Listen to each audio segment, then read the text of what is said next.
Hello, everyone. This is World Review with Ivo Daalder, a weekly look at news from around the world produced by the Chicago Council on Global Affairs. It's Friday, October 13th. Israel is at war. 50 years after Egypt and Syria launched a surprise attack on Yom Kippur to invade Israel, another invasion took place of its territory. This time by terrorists who in their thousands attacked women, children, the elderly, and everyone in their sight.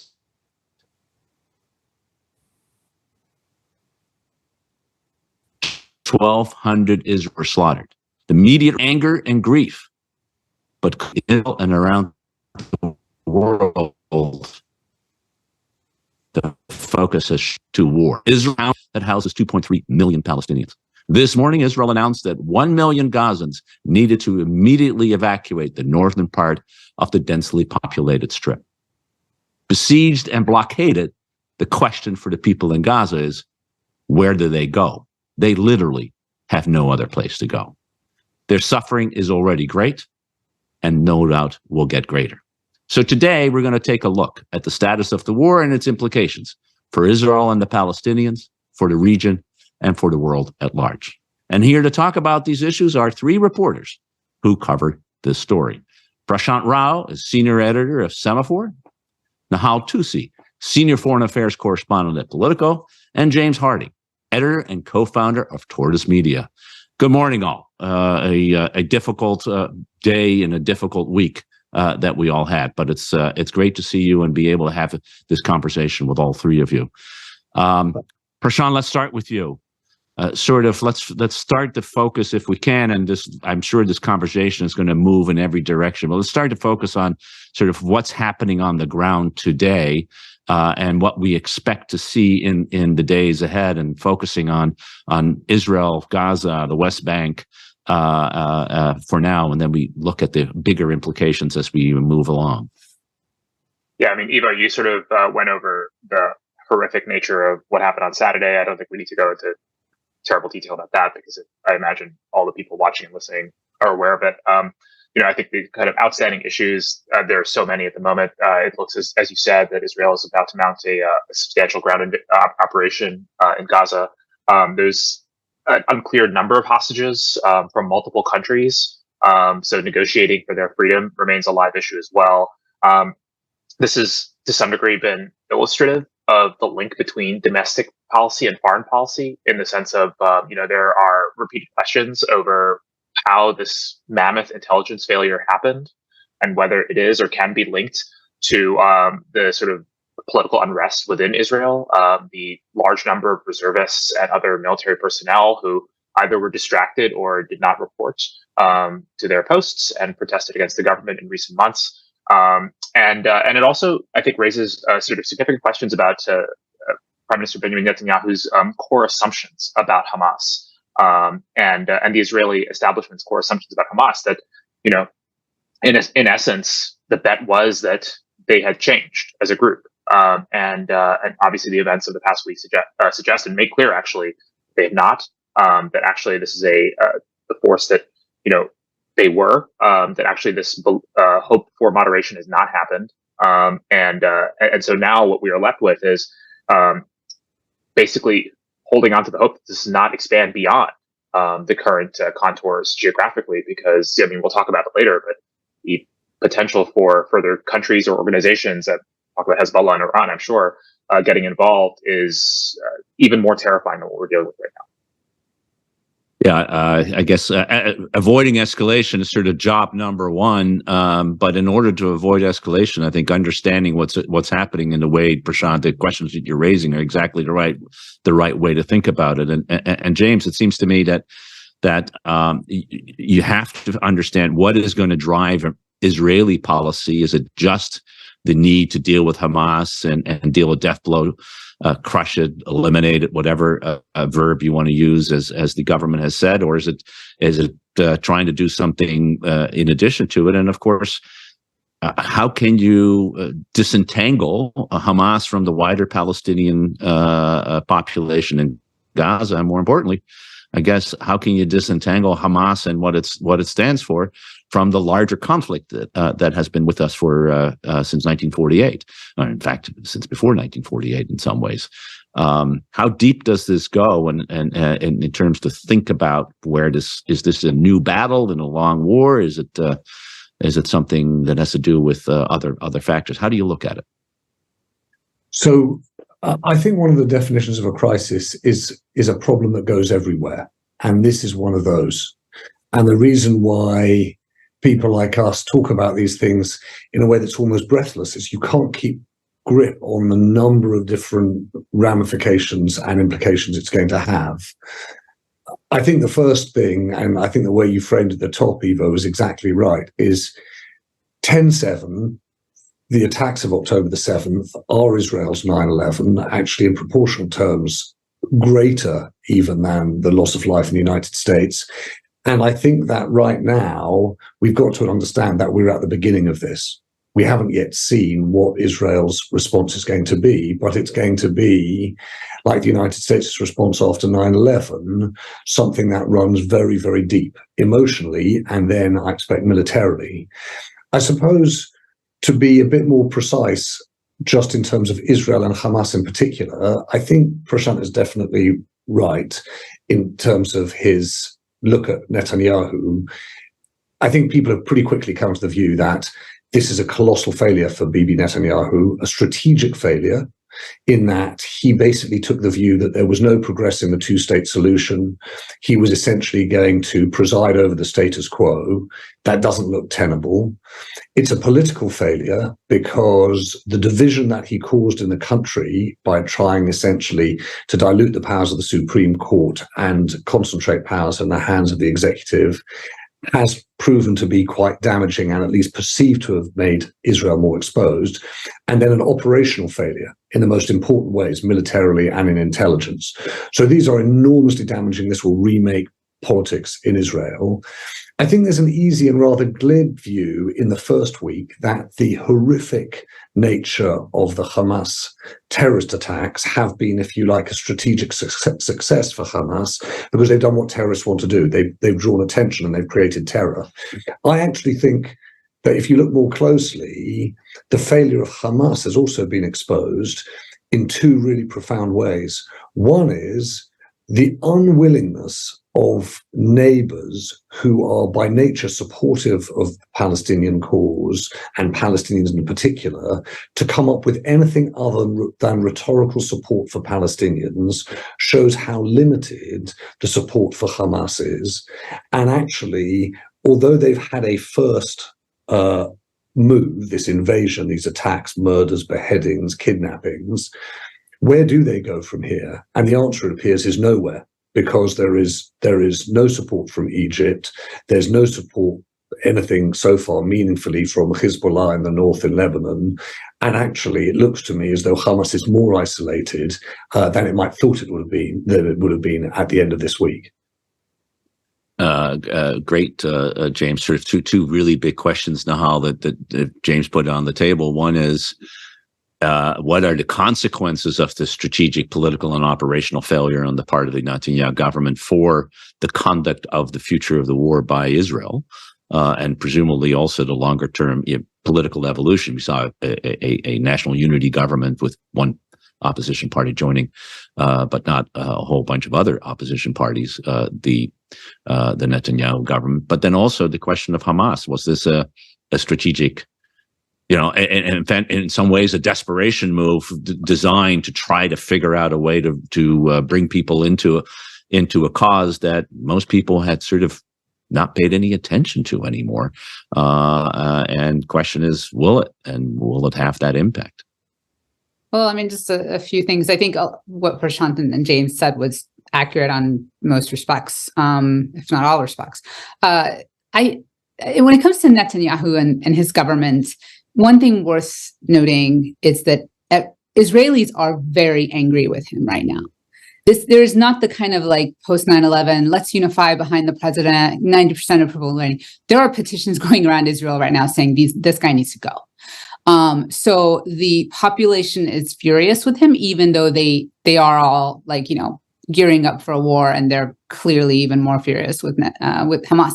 And so that political dynamic, I think, is also worth considering as, he charts his future, whatever it may be. And Israeli politics were a mess to begin with before this. So it's not healthy, for his political career going forward. And in terms of Hamas and its actions, it's possible that they succeeded beyond their wildest dreams in this initial foray. I doubt very much that they thought they were going to manage to get 150 or more Israeli and people from other places hostage. This might have been a thing where they wanted, and from what I am reading and hearing, it seems like they definitely wanted to provoke a ground invasion, some sort of massive response. But you have to think about this beyond just a week, right? So yeah, right now, people are mad at Hamas, including, I think, plenty of Gulf Arab leaders and others who are like, why are you dragging us into this? But when you have a situation where Israel is bombarding Gaza and there's 2.2 million people there, half of them children, they have nowhere to go. You're already seeing, social media and elsewhere get flooded with the stories of poor innocent Palestinians dying.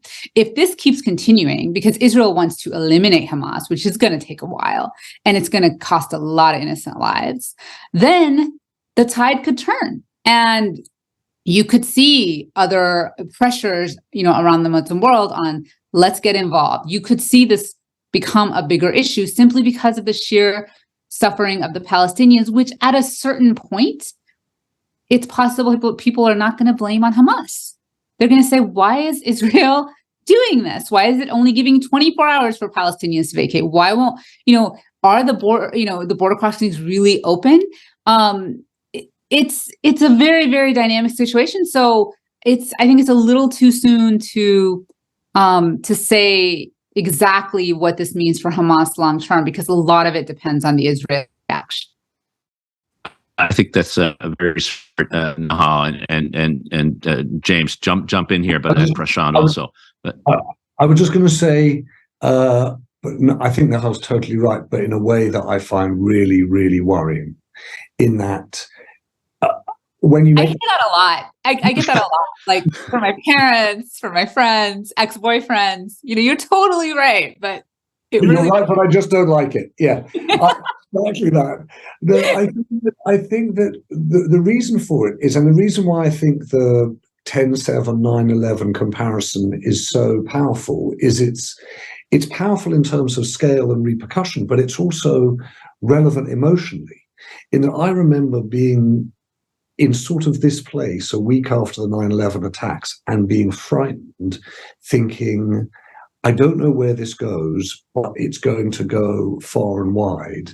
And I found myself, because of, I think, nature, thinking, well, maybe there'll be this understanding on the part of the United States, the West, that what we need to do is not do what our enemies want us to do, what our enemies least want us to do. And of course, that doesn't happen. What happens is the domestic politics have their own propulsion. Human nature has its own drive in this. And so the reason why I go back to this point about it feeling like the beginning is, you're completely right, Nahal. The response to come, and it's not just in Gaza, it's what does happen in Lebanon. What is the calculation vis-a-vis Tehran? When Israel begins to track and trace the component parts of the defense supply chain in this case, this thing could go even further. And so I think that there's so much more to come. I can have glimpses of optimism about a diplomatic round that follows the military action, but that might be a long way from now. Yeah, I think spot on, James, both in terms of the fear of it going terribly wrong, much worse at the beginning, but also the possibility maybe at the end. But the end is a long time from now of some diplomatic breakthrough. Prashant, we all look at current events through our own historical places. You reported from Iraq, of course, one of the direct consequences of 9/11, and not one of the best. consequences that came out of it. How do you look at sort of this situation as you see what looks like a train wreck, and that's a really bad metaphor because a lot of people are going to died in the process, but sort of it's not moving in a direction that you think there's a lot of hope that this is going to resolve things anytime soon. Yeah, I'm actually not sure I have much more to add to what James said, because I'm to be candid, like the sort of, I think there is, to my sense, a lot of regret isn't the right term, but sort of circumspection among, I think, U.S. military leaders who were part of the sort of response to 9/11 as to the pace. And there's a tension here, right? Because in one hand, you have to show a direct correlation between the response to the action and the action itself. There has to be some kind of quick. I can understand that need to show that we will not tolerate this kind of attack against our people, against our territory, against our country. And I think David Petraeus and Stan McChrystal have written about this, in the Atlantic and elsewhere, about the regret of, or certainly the circumspection of going so quickly into Afghanistan, and the fact that there was, perhaps a better strategy would have been to take more time to build a true coalition that would have truly decimated al-Qaeda, not just in a military context from Afghanistan, because, as I'm sure Nahal knows this far better than I, but, one of the great successes of the U.S. Sort of fight against al-Qaeda in the years following, and particularly during my time in Iraq, was the financial battle, sort of defenestrating al-Qaeda, not militarily, but through the banking system and through all of the various other sophisticated ways in which it basically cut off this group. And that was the kind of thing that needed time and structure and sophistication, and could have been married with a really sort of longer term campaign. At the same time, we've all been in these situations, sadly, right? I mean, I can recall November 2008 in Mumbai, and countries have suffered these attacks, and it's not so simple to counsel patience, and to say, oh, hey, going in aggressively is not the right thing. This is unfortunately, all of the incentive structures for everyone in this is aligned towards greater violence. This is precisely, we can academically say this is precisely what terrorists want, but frankly, there's a democratic population here that, wants to be shown that it is safe, and that there will be some repercussions for this horrific act of violence. And it's not, I really struggle with this. I was in Pakistan at the time during Mumbai, and to be really frank, the Indians really were restrained in their response. I mean, that could have gotten really bad. And I will say this about Israel, which is also, to be frank, I mean, Pakistan is right next to India, so that makes it even more like commendable in a way that the Indians were restrained, or notable in a way. But that's also the difference that people are pointing out to me when it comes to Hamas and Israel versus 9/11, which is Hamas is right there. The attacks were still continuing. You can't, you have to do something. They're literally firing rockets at you right now. So they're just right there. And I think, part of the point made earlier that Israel thought that they could manage Hamas. And this is the problem with so many things, whether, it's like, oh, you think you can manage Vladimir Putin? No, you need to solve this problem.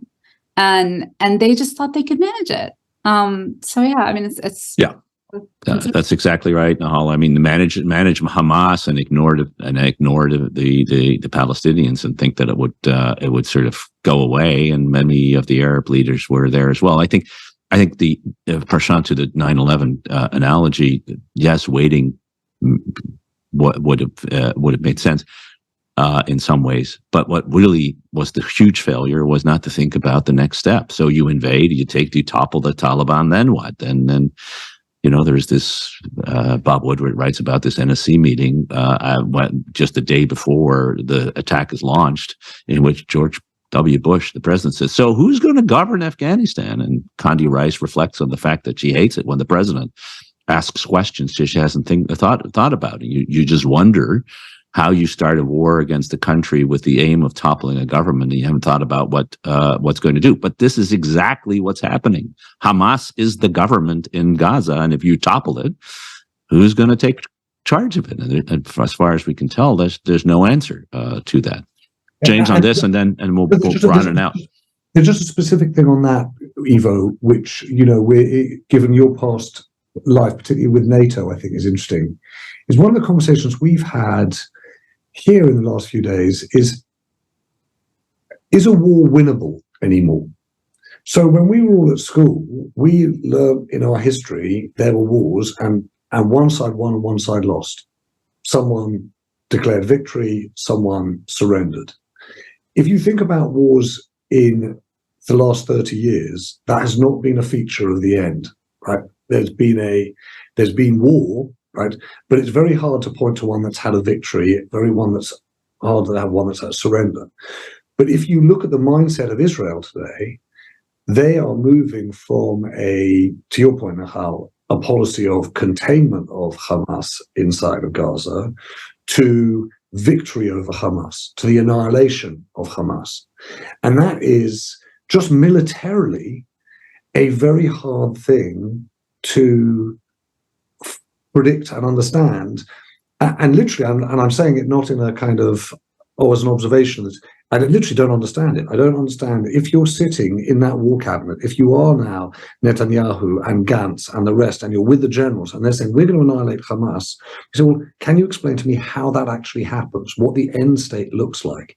Is there a version of events where you think Hamas surrenders and a different kind of Palestinian authority takes over? Because that's the rhetoric they're using. I don't know what the strategy is. No, I think that's exactly right. And then, by the way, I think it's one of the reasons when the smart commentators that I read, the Tom Friedmans, and so many others, the Nahal Toosi, who had a wonderful column today in Politico, are all raising questions like this. Have we really thought through not just the first step, but the second and the third and the fourth? And that's what governing and decision-making is about. And if you don't, you end up in places that you don't want to be. In this case, it may be even more predictable where you end up than you have seen.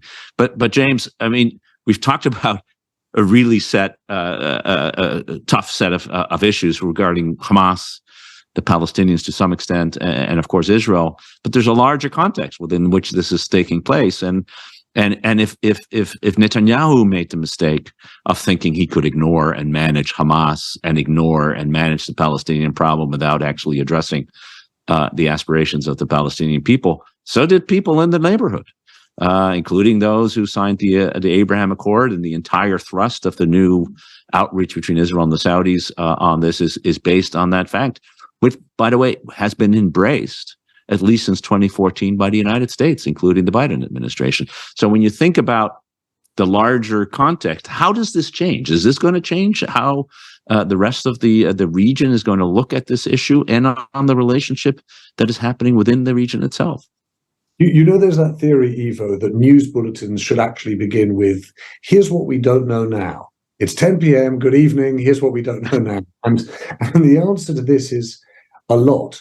Right. So if you just do literally a quick bounce from capital to capital, if you think about it, if you go from Cairo to Amman to Tehran to Riyadh, and you just take those four for starters, right? Beirut is almost impossible to know, but let's just take those four. So Egypt, Sisi, whose extreme authoritarianism the world has largely ignored and neglected for years, is now a figure of enormous importance in this. Hamas is an extension of the Muslim Brotherhood, which is, his political opposition. In many ways, he couldn't be being less helpful to the people of Gaza. Essentially, shut the back door. There is no way from Gaza into Egyptian territory. And they may say, well, we don't want to import the Hamas problem, but they're also very clear that they don't want to import hundreds of thousands of Gazan refugees. But Sisi's hard line is now a significant problem in this context.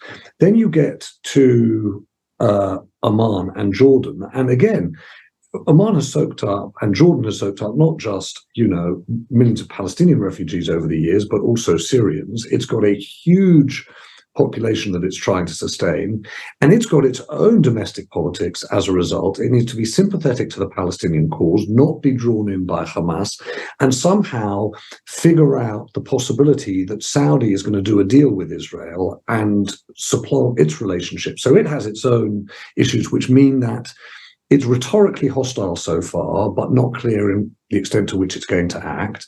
I'll come back to Tehran in a moment.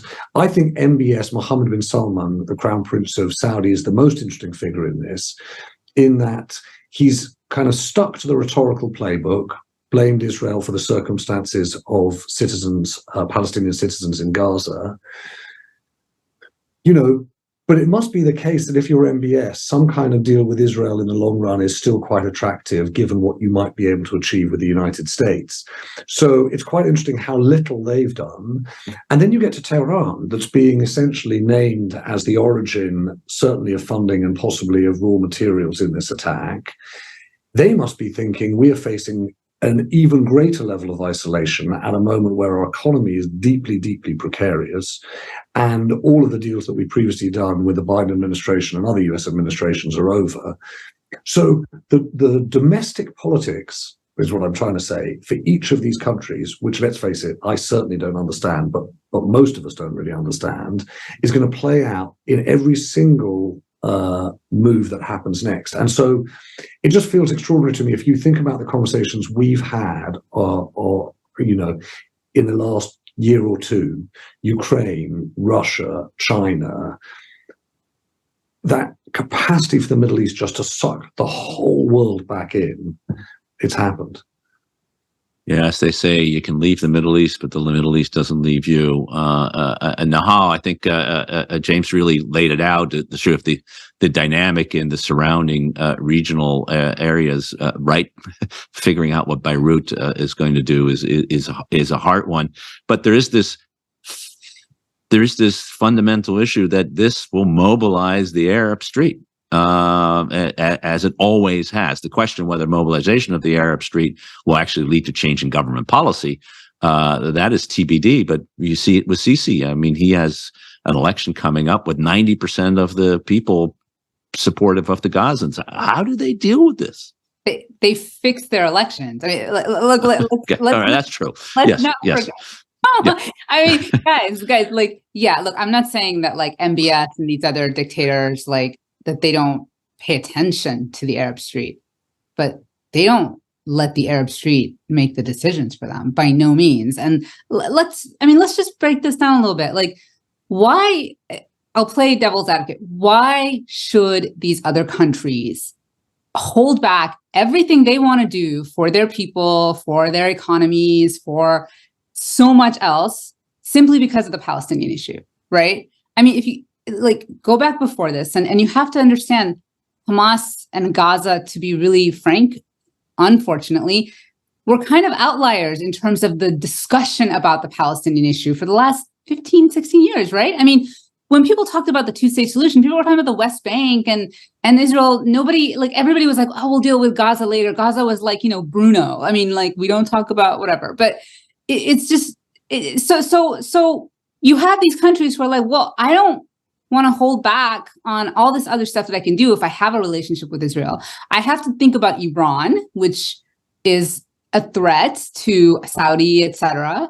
And then the other thing to remember is, to be really honest, a lot of Arab leaders really do not like the Palestinian leadership. By the way, as do a lot of Palestinians do not like their own leadership. And by that, I mean the Palestinian Authority and Hamas. But I mean, the Palestinian Authority, it's corrupt, it's weak, what does it really, really do? And so no, I mean, it's like the idea that we have to, everybody was like, well, fine, we do have to solve this eventually. And I think that's clear.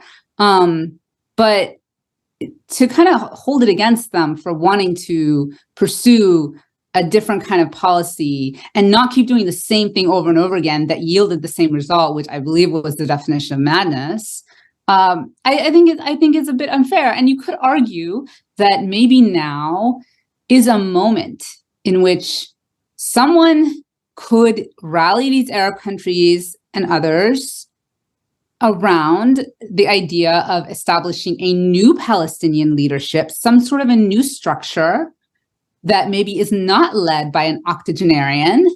And, you know, and I know that sounds ageist, I'm sorry, but like, it's unfair.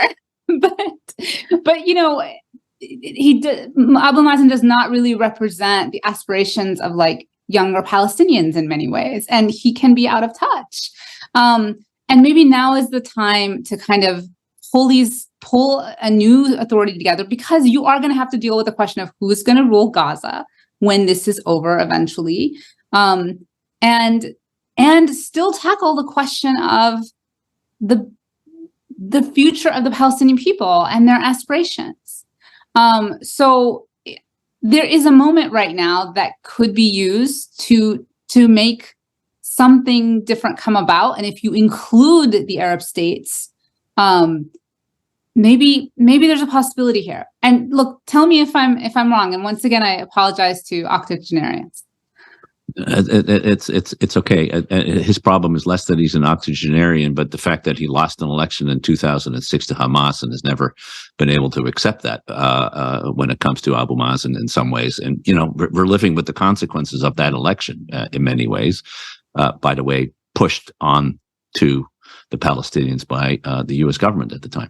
Prashant, how do you see it? I mean, both in terms of the regional players. I mean, Nahal has a really interesting set of proposals. If you look at the behavior over the last 15 years, plus it's clear that the Arabs love to talk about the Palestinians, but don't do anything to help them, other than sending a check once in a while, and even that's not particularly good.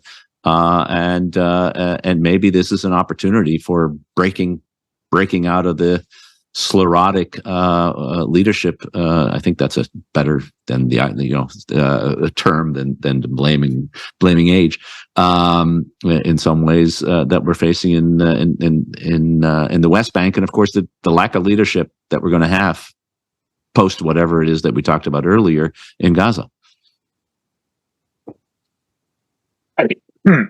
I tend to subscribe to Nahal's sort of worldview in the sense of that there is largely the Palestinian issue was one of rhetorical import rather than reality for most Arab leaders, in that it was a cudgel to use, a negotiating kind of a bargaining chip, rather than an actual kind of genuine belief or a sort of central policy objective. Because if it was a central policy objective, you know, the behavior of these states would have been wildly different in the past 15, 20, 25 years. And so it seems to me that this idea that, you know, this will enliven Arab rulers. And again, I think the points we made earlier to have a distinction between Arab governments and Arab populations is a really important one. This is, I think, among the reasons why, you know, the countries like the United States struggle to have sort of strong relations with both, because their interests are diverging, is going to be more and more of an issue. But I do think actually that, you know, this is largely, it is of course a central animating issue. I just don't think it is one in which there are policy objectives to be won here by Arab states, because to be frank, I mean, countries like Saudi Arabia, Iran is a far greater priority than the Palestinians. And we can see that by the fact that if the Palestinians were a core issue, we wouldn't be this close to an Israel-Saudi deal. It just wouldn't have happened and gotten this far. And we wouldn't be in the situation by now, because it would have been a policy objective. And this clearly isn't. Yeah, interestingly enough, MBS got on the phone not with Benjamin Netanyahu, but with President Raisi of Iran, in order, I think, to deal with the possibility of escalation, and telling the Iranians this is probably not a good time to get involved. James, do you share that this is maybe, you know, as the former mayor of Chicago, Rahm Emanuel, used to say, never let a crisis go to waste? Is this one of those instances where there may be an opportunity here for some inventive diplomacy? Yes, but not yet. So I think if you go back and you do your history, 73, Second Intifada, the Israeli response is forceful and military, and there's a period of that to come. And then there is a diplomatic period that follows. So the real job, if you're Tony Blinken and others, is to say, look, we can choose to say or not Israel should use restraint. I'm not sure any of that makes much difference. In fact, I sometimes wonder whether it's counterproductive in these circumstances. But there is a role for thinking about what next. And I keep coming back to, and this is my sort of dot of optimism, not even as big as a point of optimism, a dot, is what Hamas would like least is something that resembles a settlement inside the borders of Israel, and a settlement that satisfies the neighborhood. And the reality is that it had become a commonplace to say the two-state solution is over, forget about it. I think maybe not. I think actually the post-military diplomatic phase will be finding a settlement for Israel and the Palestinians that feels like it can be the pathway to something permanent. There's one other thing I would just say, though, Ivo, which is this is one of those moments where you're reminded that for all the talk in the 21st century that we really need to understand technology and AI and look to the future, it's really helpful to understand history. The extent to which, even in language terms, pogroms, the trauma of the Holocaust and the extent to which that informs the feeling of Israelis and Israel and the response to come. Everyone has their history, and every single community we've touched on in this conversation has their history. This is one of those moments where you really feel like we really need to spend time listening and thinking and understanding each other's history, because it is going to be such a driver of what happens next. Yeah, and understanding not only one's own, but that of others, exactly to the point, right? It's asking Gazans to evacuate the territory that they are sounds pretty familiar to people who grew up as refugees from 1948. So you know, history has its way to come back for sure. Nahal, let's just in the few minutes that we have left. There's a huge diplomatic agenda. Both in terms of how do you contain the fighting, and then the potential, if you take the opportunity, whether it's a dot of optimism or more, to exploit the situation and try to get a move forward on a settlement. That's what Henry Kissinger did with the '73 war. It's what Jim Baker did following the Gulf War. And so there is this incentive.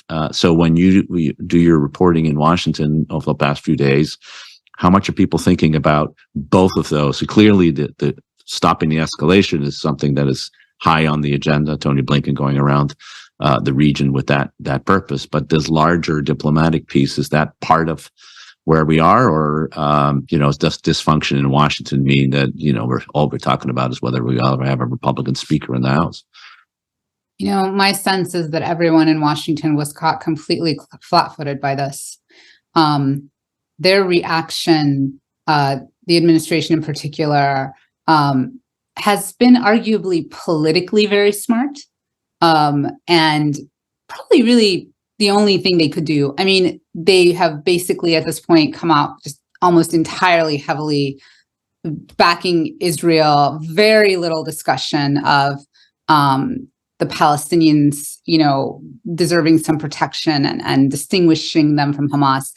That, by the way, is shifting today. We're seeing some more comments today from Blinken and Austin and others, the defense secretary and others. That is starting to shift. But, for the first week, it was about just strict support for Israel. And so politically, they kind of knew what to do. But in terms of like tactics or a strategy or a plan for the future, no, they are just thinking minute by minute right now. And I'm saying this without judgment, honestly. I mean, when I woke up, I was like, oh man, I'm not ready for this.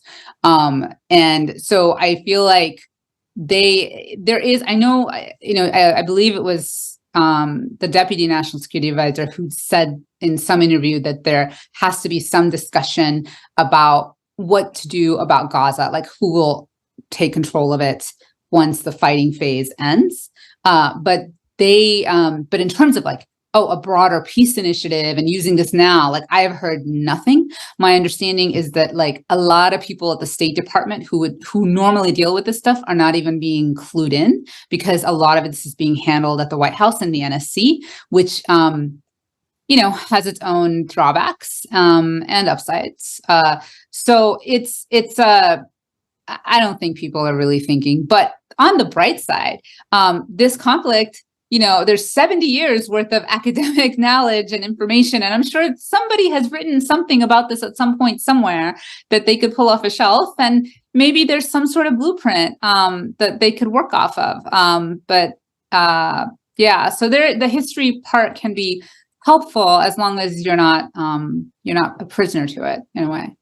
Yeah, I'm sure the Henry Kissingers, Dennis Rosses, Martin Indyks, Aaron David Millers are all getting ready for the next round of diplomacy, no doubt. But Prashant, they were worried about like becoming like irrelevant, like man, they just wants to talk. Yeah, they all wanted to become Saudi experts.